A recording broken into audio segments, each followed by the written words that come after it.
Hello friends, welcome to my YouTube channel KL study friends. आपके 30 जनवरी CTET का first shift का exams हो चुका है और इसमें क्या क्या क्वेश्चन पूछे गए हैं तो उसी का एनालिसिस हम यहाँ पर देखेंगे और आपको यहाँ पर बताने वाले हैं आपके ईवीएस में पूछे गए क्वेश्चनों के आंसर। तो आप यहाँ पर मिला सकते हैं कि आपने कितने क्वेश्चनों के आंसर सही किए हैं और यदि आपको कोई क्वेश्चन याद है जो आज पूछा गया था तो उसके विथ ऑप्शन के आप कमेंट्स में पूछ सकते हैं। ठीक है, तो आइए देख लेते हैं। सबसे पहले यहाँ पर क्वेश्चन पूछा गया है कि नीचे दिए गए जीवों के समूह में किन की दृष्टि श्रेष्ठ होती है और वे मनुष्य की अपेक्षा 4 गुनी अधिक दूरी की वस्तुओं को देख लेते हैं। तो हमने कई बार पढ़ा है कि ऐसे कौन कौन से आपके पक्षी या पशु हैं जिनकी दृष्टि मनुष्य की अपेक्षा 4 गुनी अधिक होती है और किन की दृष्टि 6 गुनी अधिक होती है। ठीक है, तो यहाँ 4 गुनी अधिक दृष्टि पूछी गई थी कि बताइए वो कौन सा एक समूह है यहाँ पर जिसकी दृष्टि जो है वो मनुष्य की अपेक्षा 4 गुनी अधिक है। तो हमने कई बार पढ़ा है, वो है आपका चील, गिद्ध और गरुड़। ठीक है, गरुड़ नहीं होगा यदि ऑप्शन में तो आपका चील, बाज और गिद्ध हो जाएगा। क्या? चील, बाज और गिद्ध। ठीक है, तो इनकी दृष्टि मनुष्य की अपेक्षा कितनी होती है? 4 गुनी अधिक होती है। तो आप हमें कमेंट्स में बताइए कि ऐसे कौन सा समूह है या ऐसा कौन सा जानवरों का समूह है जिसकी दृष्टि मनुष्य की अपेक्षा 6 गुनी अधिक होती, क्योंकि हो सकता है आपकी शिफ्ट में इससे क्वेश्चन पूछ लें। नेक्स्ट क्वेश्चन पूछा गया आज हाथी के बारे में। फिर से क्वेश्चन पूछा है, वही असत्य कथन बताना था। तो हमने कई बार पढ़ा है हाथी के बारे में कि हाथी का जो 1 महीने के जो हाथी मतलब छोटा हाथी होता है, 1 महीने का नहीं कहेंगे, एक छोटा हाथी एक दिन में 100 किलोग्राम पत्तियां खाता है। एक 3 महीने के हाथी का वजन 200 किलोग्राम होता है। हाथी समूह में रहते हैं, इनको कीचड़ में खेलना पसंद होता है। हाथियों के समूह का नेतृत्व बुजुर्ग हथनी करती है और आपके 12 से 14 हाथी एक झुंड में रहते हैं। हथनियाँ और उनके बच्चे रहते हैं झुंड में। ठीक है, और 14 से 15 वर्ष की आयु में ये झुंड को छोड़ देते हैं। तो ये सारी चीज़ें, तो यहीं से पूछा था कि कौन सा एक कथन असत्य है। तो ये 4 कथन दिए थे, इनमें एक असत्य कथन होगा, वो हमें बताना है। तो यहाँ दिया है कि 3 महीने के हाथी का वजन 100 किलोग्राम होता है, जो कि गलत है और यही हमें बताना था कौन सा एक गलत है। तो ये 3 महीने के हाथी का वजन 100 किलोग्राम नहीं बल्कि कितना होता है? 200 केजी होता है, अर्थात 2 क्विंटल। ठीक है, फिर हाथियों के समूह का नेतृत्व बुजुर्ग हथनी करती है, ये बिल्कुल सही दिया है। एक छोटा हाथी एक दिन में 100 किलोग्राम पत्तियां खाता है, ये भी बिल्कुल सही है। और हाथी झुंड में रहते हैं, ये भी सही है। और हाथी कितना सोते हैं? तो लगभग 4 घंटे। कभी कभी सोने से भी क्वेश्चन पूछ लिया जाता है। आपके 29 दिसंबर फर्स्ट शिफ्ट में यही क्वेश्चन पूछ लिया था, मिलान वाला क्वेश्चन था। एक तरफ दिया गया था जानवरों के नाम और एक तरफ उनकी नींद से संबंधित। तो दिया था गाय कितनी सोती, बिल्ली के बारे में, हाथी के बारे में और जिराफ के बारे में। ठीक है, तो आपने यदि सारे एनालिसिस देखे हैं तो यदि कोई क्वेश्चन रिपीट होता है तो आपको एनालिसिस से भी हेल्प मिल जाती है, क्योंकि बहुत सारे आपके रिपीटेड क्वेश्चन यहाँ पर पूछे जा रहे हैं। नेक्स्ट क्वेश्चन आपका तोरंग से तो पहले ही पूछ लिया था कि तोरंग का अर्थ क्या होता है। आज क्वेश्चन थोड़ा सा इस प्रकार से पूछा है कि जो आपने सूर्यमणि के बारे में पढ़ा होगा। ठीक है, जिन्होंने तोरंग सेंटर वहाँ पर खोला था, झारखंड की ये आदिवासी महिला थी जहाँ पर कुडुख भाषा बोली जाती थी। तो इन्होंने जो बासवी दीदी थी वहाँ की, उनकी मदद से तोरंग केंद्र खोला था। अब जो तोरंग केंद्र था या जो तोरंग इनका सेंटर था उसमें किन चीज़ों का संरक्षण करती थी? तो ये बिल्कुल वहीं की हमने कटिंग डाली हुई है कि हमने जब आपको मैराथन कराई थी आपकी ईवीएस की, तो ये वही है कि तोरंग केंद्र में कुडुख समाज और अन्य आदिवासियों की खास किताबों को संभाल कर रखा गया है। इसमें गाने बजाने की कई चीज़ें जैसे बांसुरी और तरह तरह के ढोल भी इस केंद्र में रखे गए हैं संरक्षित करके। ठीक है, तो ये तोरंग केंद्र के बारे में पूछ लिया। पिछली बार क्वेश्चन पूछा था कि तोरंग का अर्थ क्या होता है कुडुख भाषा में, तो जंगल होता है, ये भी हमने पढ़ा था। तो जो सूर्यमणि जंगल की साहसी बेटी हैं और जो आपके एनसीईआरटी में कुछ यात्राएं दी गई हैं, चाहे अब सूर्यमणि की जंगल यात्रा हो, बछेंद्री पाल की माउंट एवरेस्ट यात्रा हो, कल्पना चावला की अंतरिक्ष यात्रा हो, तो ये सारे इंपॉर्टेंट टॉपिक्स होते हैं जहाँ से हर शिफ्ट में किसी ना किसी रूप में आपसे क्वेश्चन पूछ रहे हैं, तो इनको आप कवर जरूर कर लें। जैसे यही पूछ लिया तोरंग केंद्र में क्या संरक्षित करके, तो अब जिसने पढ़ा होगा उसको पता होगा कि इसमें वहाँ की जो कुछ खास किताबें हैं उनको और गाने बजाने की चीज़ें जैसे बांसुरी और तरह तरह के ढोलों को इसमें संरक्षित करके रखा गया है। और वहाँ पर जो कुडुख भाषा है उसमें तोरंग का अर्थ होता है जंगल। नेक्स्ट क्वेश्चन, सबसे कम बारिश किस राज्य में होती है? तो यहाँ पर इस तरीके से ऑप्शन थे आपकी, सबसे कम बारिश पूछा गया था। तो सबसे पहले बता दें मासिनराम। मासिनराम जो मेघालय में है आपका, यहाँ पर सबसे अधिक बारिश होती है। पहले चेरापूंजी में सबसे ज़्यादा बारिश होती थी, लेकिन अब फर्स्ट स्थान पर आपका मासिनराम है। फिर दिया है सिक्किम, तो ये नहीं है। इसका राइट आंसर है आपका रेगिस्तानी इलाका कौन सा है? राजस्थान है। तो यहीं पर सबसे कम बारिश होती है। तो इसका राइट आंसर आपका ऑप्शन नंबर डी हो जाएगा, राजस्थान। नेक्स्ट क्वेश्चन आपके भोजन से पूछ लिया गया कि सरसों के तेल में बनी हुई मछली कहाँ पर खाई जाती है? तो ये आपके केरल राज्य की प्रसिद्ध है, ठीक, सॉरी, कश्मीर राज्य की प्रसिद्ध है। कौन सी? सरसों के तेल में बनी हुई मछली आपके कश्मीर राज्य में खाई जाती है।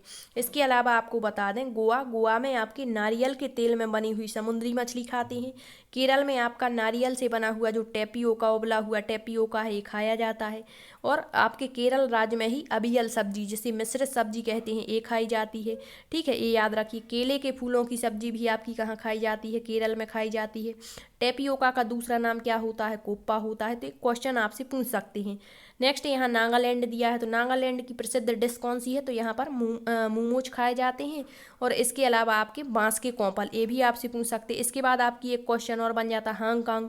हांगकांग में सांप से बनी हुई डिश खाई जाती है, लिंग हू फैन जिसे कहते हैं।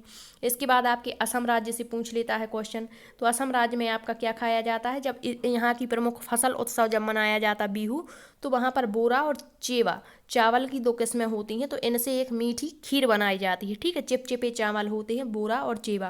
तो कभी कभी तो यही पूछ लेते हैं कि बोरा है क्या है, गेहूं की किस्म है, चावल की किस्म है, या किसकी है? तो बोरा एक चावल की किस्म होती है और जो असम राज्य में बहुत ही चाव से खाई जाती है। ठीक। नेक्स्ट क्वेश्चन है, कौन सा एक मूसला जड़ का उदाहरण नहीं है? तो अब आपको यहाँ पर एक नया क्वेश्चन देखने को मिल गया कि मूसला जड़ का उदाहरण कौन सा नहीं है। तो अब आपको पता होना चाहिए कि जड़ें कितने प्रकार की होती हैं? 2 प्रकार की। कौन कौन सी? एक तो होती हैं मूसला जड़ें, ठीक है, मूसला जड़ को हम टैप रूट कहते हैं, मूसला जड़ें। और एक होती हैं आपकी कौन सी?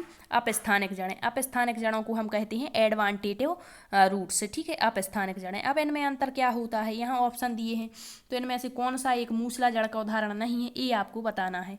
तो मूसला जड़ आपको बता दें कि जो मूसला जड़ें होती हैं, इस प्रकार की जड़ें मूलांकुर से विकसित होती हैं। कहाँ? जो आपका जड़ के पास में मूलांकुर होता है, वहाँ से ये विकसित होती हैं। और इसमें क्या होता है? चारों तरफ से पार्श्व शाखाएं निकलती हैं। तो पहले निकलती हैं प्राथमिक पार्श्व शाखाएं, ठीक है, फिर इन प्राथमिक से द्वितीयक जड़ें निकल आती हैं, द्वितीयक से तृतीयक, मतलब इनका एक जड़ तंत्र चलता रहता है। तो ये मूसला जड़ें होती हैं। लेकिन जो अपस्थानिक जड़ें होती हैं, ये भी मूलांकुर से ही विकसित होती हैं, लेकिन मूलांकुर बीज के अंकुरण के पश्चात ही नष्ट हो जाती, मतलब इनसे प्राथमिक और द्वितीयक और तृतीयक जड़ें नहीं बनती हैं। ठीक है, तो इनमें एक चक्र चलता है मूसला जड़ों में और ये नष्ट हो जाती हैं। ठीक, तो यही पूछा है कि कौन सी मूसला जड़ें हैं। तो आपको बता दें मूसला जड़ें 3 प्रकार की होती हैं। कौन कौन सी? तो एक होती हैं आपकी तर्करूपी जड़ें, ठीक है, तर्करूपी जड़ें। अब जो तर्करूपी जड़ें होती हैं, इनको हम फ्यूजन फॉर्म कहते हैं। ठीक है, और जो तर्करूपी जड़ें हैं, इसका प्रमुख उदाहरण होता है आपका मूली। तो मूली आपकी किस में आ गई? मूसला जड़ में आ गई। तो ये तो मूसला जड़ का उदाहरण है। इसके बाद गाजर जो होती है आपकी शंकुरूपी जड़ में आती है। तो ये शंकुरूपी, तर्करूपी और आपकी कुंभी रूपी, ये 3 प्रकार की मूसला जड़ें होती हैं। तो कभी कभी ये भी पूछ लेता है, बताइए कौन सा तर्करूपी जड़ का उदाहरण है? तो तर्करूपी मूली है, शंकुरूपी आपकी गाजर है, और जो चकंदर है आपका, ये कुंभी रूपी जड़ है। ठीक है, कुंभी रूपी। तो ये 3 तो आपकी मूसला जड़ें हैं। लेकिन यहाँ पर दिया है शकरकंद। शकरकंद आपकी अपस्थानिक जड़ का उदाहरण है। ये भी आपको बता दें किसका? अपस्थानिक जड़ का उदाहरण है। और यही हमसे पूछा है कि कौन सा एक मूसला जड़ का उदाहरण नहीं है। तो राइट आंसर आपका शकरकंद हो जाएगा। और अपस्थानिक में भी कई प्रकार की जड़ें होती हैं। ठीक है, कंदिल जड़ें होती हैं, पुलकित जड़ें होती हैं, ग्रंथिल जड़ें होती हैं। तो जो शकरकंद है, यह आपका कंदिल जड़ का उदाहरण है। अपस्थानिक में जो कंदिल जड़ें होती हैं उसका उदाहरण दिया है। ठीक है, तो ये डीपली आपका टॉपिक है। जब कभी हम जड़ों के बारे में पढ़ेंगे तो वहाँ डीपली आपको बताएंगे। फिर भी आप याद रखिए, मूसला जड़ें केवल 3 प्रकार की ही होती हैं। तो मूली है आपकी तर्करूपी जड़, गाजर है शंकुरूपी जड़, और ये है आपकी कुंभी रूपी जड़। ठीक है, और ये तीनों की 3 आपकी किस में आती हैं? मूसला जड़ में। जबकि शकरकंद आपका किसका उदाहरण है? अपस्थानिक जड़ का। नेक्स्ट क्वेश्चन आपके रेगिस्तानी योग से पूछ लिया। 4 कथन दिए हो ना, हमें यहाँ पर सही कथन देखने थे। तो रेगिस्तानी ओक के बारे में आपको कई बार बताया, खिजड़ी वृक्ष के बारे में बताया, घटपर्णी पौधे के बारे में बताया। ठीक, तो दिया है कि जो रेगिस्तानी ओक है, यह एक वृक्ष है और इसकी ऊंचाई हमारी कक्षा के कमरे की लगभग बराबर या 4 मीटर होती है। तो ये बिल्कुल सही है, हमने कई बार पढ़ा हुआ है। नेक्स्ट पॉइंट है इस वृक्ष की जड़ नीचे वृक्ष की ऊंचाई, जितनी वृक्ष की ऊंचाई है उसका लगभग 30 गुनी गहराई तक जाती हैं, और गहराई में भी कहाँ तक जाती हैं, जब तक ये पानी तक ना पहुँच जाए। तो ये भी बिल्कुल सही है इसके बारे में। नेक्स्ट है, इस वृक्ष के तने में पानी एकत्रित होता है, और जब कभी भी इस इलाके में पानी की कमी हो जाती है तो वहाँ के स्थानीय लोग इस पानी का प्रयोग एक पतला पाइप डाल करके करते हैं। ये भी बिल्कुल सही ऑप्शन है।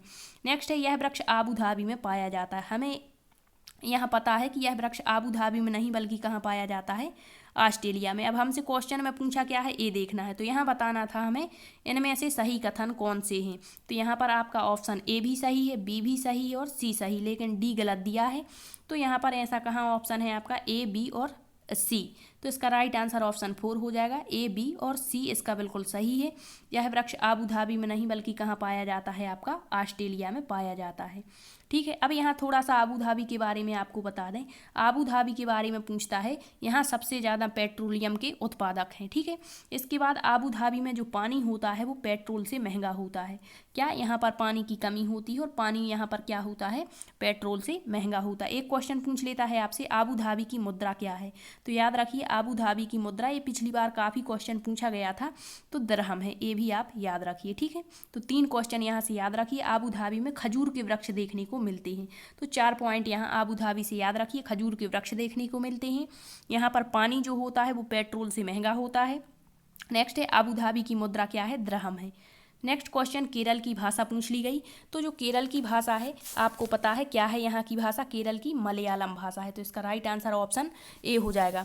इसके बाद आपको बता दें, केरल के बाद में आपकी जो तेप्तन भाषा है ये कहाँ की है। तो आपको बता दें तेप्तन भाषा आपके लद्दाख की भाषा है। नेक्स्ट, कुडुक भाषा कहाँ की है। तो यही सूर्यमणि के बारे में हमने पढ़ा है। कुडुक जो झारखंड के आदिवासी लोग हैं उनकी भाषा कौन सी है, आपकी कुडुक है। नेक्स्ट दिया गया है आपका मीजो, और एक क्वेश्चन पूछा जा चुका है। तो मीजो कहाँ की भाषा है आपकी, तो मीजो भाषा है आपके मिजोरम की। ठीक है, अब आपको बता दें जो मलयालम भाषा है केरल की है। अब यहाँ पर एक क्वेश्चन ये पूछ लेते हैं कि जो मलयालम भाषा में केरल में माँ की बड़ी बहन को क्या कहते हैं। तो मलयालम भाषा में केरल राज्य में जो माँ की बड़ी बहन होती है मतलब मौसी, उनको क्या कहते हैं, बलियम्मा। ये पिछली बार क्वेश्चन पूछा गया था, आपसे पूछ सकते हैं, तो याद रखिए। मलयालम भाषा में माँ की बड़ी बहन को कहते हैं मलियम्मा। नेक्स्ट है, माँ की माँ अर्थात जो नानी होंगी, माँ की माँ को क्या कहते हैं मलयालम भाषा में, तो इनको कहते हैं अम्मू माँ। ये भी याद रखिए क्या कहते हैं, अम्मू माँ। नेक्स्ट है, पिता के छोटे भाई जो होते हैं मतलब चाचा हुए, तो मलयालम भाषा में चाचा को क्या कहते हैं, चिट्टियप्पन। और पिता के छोटे भाई की पत्नी जो हुई मतलब चाची, उनको क्या कहते हैं, कुंजम्मा कहते हैं। तो याद रखिए मलयालम भाषा में मौसी को बलियम्मा कहते हैं, नानी को अम्मू माँ कहते हैं, चाचा को क्या कहते हैं, चिट्टियप्पन, और छोटे भाई की पत्नी यानी चाची जो हुई उनको कुंजम्मा कहते हैं। नेक्स्ट, तेप्तन। तेप्तन आपकी लद्दाख की भाषा है। इसे तेप्तन भाषा को वहाँ पर भोती भाषा भी कहा जाता है। तो ये भी पूछ लेते हैं कि तेप्तन भाषा में माँ को क्या कहते हैं। तो तेप्तन भाषा में माँ को कहते हैं आमाले। क्या कहते हैं, आम। मोस्ट इंपोर्टेंट क्वेश्चन है, पूछ सकते हैं, और यदि पूछ लिया तो आपसे बनने वाला नहीं है, इसलिए याद करिए या कहीं पर नोट कर लीजिए। तेप्तन भाषा में माँ को क्या कहते हैं, आमाले। इसके बाद तेप्तन भाषा में पिता को क्या कहते हैं, तो आवाले। क्या, आवाले, आवाले। ठीक है, और बाबा को क्या कहते हैं, तो मैमेली। बाबा को क्या कहते हैं, मैमेली। तिब्बतन भाषा कहाँ की, आपके लद्दाख की, जहाँ पर आपकी क्या पाई जाती है, चांगपा जनजाति। और लद्दाख एक ठंडा रेगिस्तान, कोल्ड डेजर्ट है, सबसे ठंडा स्थान भी पूछा गया था वहाँ का। ठीक है, तो ये आपको एनालिसिस में बता दिया था। मलयालम कहाँ की भाषा, केरल की। तो आज पूछा गया केरल की भाषा कौन सी है, तो मलयालम है। नेक्स्ट क्वेश्चन है, नीले एवं हरे रंग के पंख किसके होते हैं। तो वो होते हैं मोर के। पंख से आपका क्वेश्चन पूछा गया, एग्जैक्ट क्वेश्चन पता नहीं है। यदि आपको पता है तो आप कमेंट्स में पूछ सकते हैं। ठीक है, या तो एक क्वेश्चन ये था कि जो पशु पक्षी होते हैं वो हर वर्ष अपने पंख गिरा देते हैं और उनमें नए पंख आ जाते हैं। ठीक। नेक्स्ट क्वेश्चन, बछेंद्री पाल ने माउंट एवरेस्ट की यात्रा किस वर्ष में की थी। तो ये रिपीटेड क्वेश्चन है। तो 23 मई सन 1984 को बछेंद्री पाल ने माउंट एवरेस्ट की यात्रा की थी। और किस केंद्र से की थी इन्होंने, तो जो नेहरू माउंटेनियरिंग केंद्र है वहाँ पर, तो उससे की थी। और इनके जो ब्रिगेडियर ज्ञान सिंह इनके क्या थे, कोच थे। तो कोच का नाम भी आपसे पूछ सकते हैं। और जब इन्होंने यात्रा की थी तो ये 2 महिलाएं साथ में गई थी, लेकिन एक साथ इन्होंने कदम नहीं रख पाया था क्योंकि वहाँ पर इतनी सारी जगह नहीं थी। तो पहले कदम किसने रखा था, बछेंद्री पाल ने। ठीक, तो ये भी याद रखिए। नेक्स्ट, आपके आवाज़ से फिर से क्वेश्चन पूछ लिया। क्या था क्वेश्चन कि कहाँ पर किस प्रकार के आवास होते हैं, तो कई बार आपको बता चुके हैं। मनाली में पत्थर और लकड़ी के घर पाए जाते हैं। असम में बांस के बने बने ऊंचे घर जमीन से करीबन 10 से 12 फीट या 3 से 3.5 मीटर ऊंचाई पर बने होते हैं, क्योंकि यहाँ बहुत अधिक बारिश होती है और मकान अंदर से भी लकड़ी के ही बनाए जाते हैं। कश्मीर में घर जो होते हैं उन्हें हाउस बोट कहते हैं, और ये पानी पर तैरता हुआ घर होता है, और इसमें अलग अलग रूम बनाए जाते हैं, और इस पर एक लकड़ी की बहुत खूबसूरत सी नक्काशी की जाती है जिसे खतमबंद कहते हैं।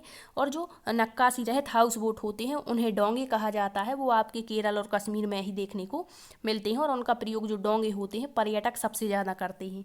नेक्स्ट है राजस्थान में मिट्टी के बने घर होते हैं, जिनकी छतें जो होती हैं वो कटीली झाड़ियों जैसे नीम और कीकर की लकड़ियों से छाई रहती हैं, और फर्श जो होता है वो गोबर से लीपा जाता है ताकि कीड़े ना लगें। ठीक है, इसके अलावा एक और होता है लद्दाख। तो लद्दाख में 2 मंजिला घर बनाए जाते हैं, पत्थर के ही घर बने होते हैं, ढालू छतें होती हैं क्योंकि यहाँ पर बहुत अधिक बर्फ जमा होती है। लद्दाख में 2 मंजिला घर में ऊपर की मंजिल में मनुष्य निवास करते हैं और निचली मंजिल में क्या होते हैं, जानवर। और जब बहुत ठंड पड़ती है तो ऊपर की मंजिल से लोग नीचे रहने के लिए आ जाते हैं, और जो यहाँ पर सीढ़ियाँ बनाई जाती हैं वो भी लकड़ी की ही बनी होती हैं। नेक्स्ट क्वेश्चन आपका पेडागोजिकल बेस क्वेश्चन है। एक प्राथमिक स्तर की जो अध्यापिका है वो जलाभाव के विषय में अपनी कक्षा के बच्चों को प्रभावपूर्ण तरीके से किस प्रकार आंकेगी। मतलब जलाभाव है तो बच्चों को किस प्रकार से सबसे अच्छे तरीके से, इन 4 ऑप्शन में से कौन सा एक बेस्ट तरीका होगा। तो क्या बच्चों को जल संरक्षण पर नारे लिखने को कहकर वो आंक सकती है कि किसने क्या नारा लिखा है। तो ये गलत है, क्योंकि केवल लिखने पर फोकस किया गया है, और लिखना केवल एक कौशल को यदि जोड़ दिया जाता तो वो कभी सही नहीं माना जाता। नेक्स्ट, उपरोक्त विषय पर एक लिखित परीक्षा, फिर से लिखित परीक्षा कह दिया। नेक्स्ट है यह पता करके कि उन्होंने अपने दैनिक जीवन में जल की बचत कैसी। बिल्कुल बेस्ट ऑप्शन दैनिक जीवन से जोड़कर ही पढ़ाना है, क्योंकि जो आपकी वर्तमान में शिक्षा प्रणाली है वो कैसी है, आपकी बाल केंद्रित है। नेक्स्ट दिया है जल संरक्षण पर पोस्टर बनाने। क्या केवल पोस्टर बनाने की गतिविधि का आयोजन कराएंगे तो क्या सारे बच्चों के बारे में प्रभावपूर्ण तरीके से यहाँ पता लग पाएगा? नहीं। तो इसका बेस्ट ऑप्शन है ऑप्शन सी, क्योंकि जब जल अभाव के बारे में बच्चे अपने दैनिक जीवन के अनुभव लिखेंगे, अपने अपने अनुभव जब साझा करेंगे तो ये बेस्ट ऑप्शन रहेगा। तो इसका राइट आंसर आपका ऑप्शन सी है।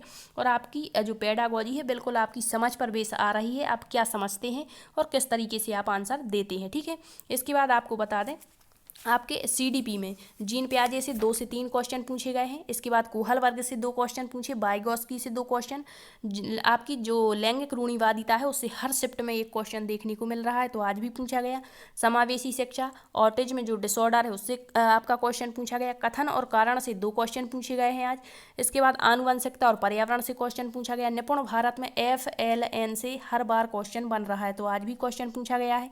इसके बाद आपके मैथ में घन घनाभ से क्वेश्चन आया। आयत से, नंबर सिस्टम से करीबन 3 से 4 क्वेश्चन पूछे गए।